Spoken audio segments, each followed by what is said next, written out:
Alright guys, in this video I'm going to show you something that most 3D printing nerds won't talk about because they don't want you to give up on the idea of using resin printers or doing any like plastic or 3D printing in general.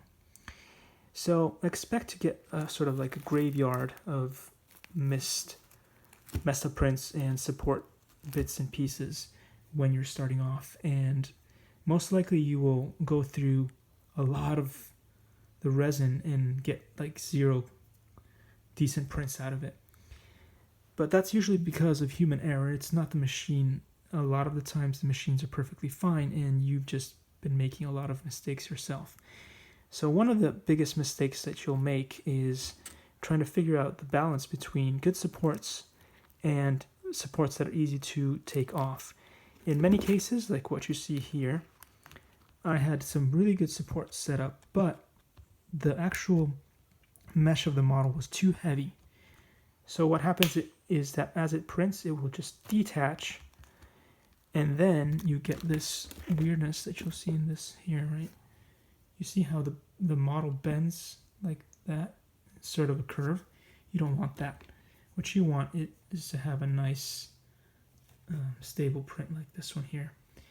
However, if you can see here, this was a nearly perfect model, but by the time it got here, the supports came off and the same thing happened here. So then it looks like it's a melted mess, almost like, you know, it was plastic and then somebody used a heat rate gun or whatever on it and just destroyed the back of the ship. But anyway, this kind of thing happens a lot.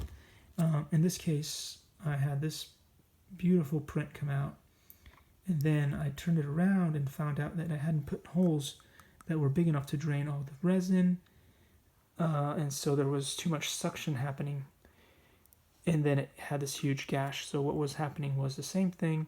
It was printing, and then as the build plate moved away, it pulled and snapped this piece off.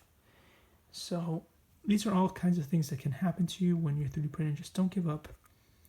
Mess around with the settings. Eventually you'll get something good. And if you are a hobbyist who wants something that's going to work out every single time, then you'll just have to make more solid, larger supports, but then those will be harder to be removed. So, you know, you'll get perfect prints, but then you won't be able to remove the supports on the bottom, and if that doesn't bother you, then that's cool too. But anyway, it's still very much an art form. It's not perfect. So if you are somebody who wants a perfect hobby and not have to mess around with that, then, you know, resin printing is not for you. Maybe plastic printing, like FDM printing, is a little bit easier to work with, and obviously also less messy. Anyway, thanks for watching.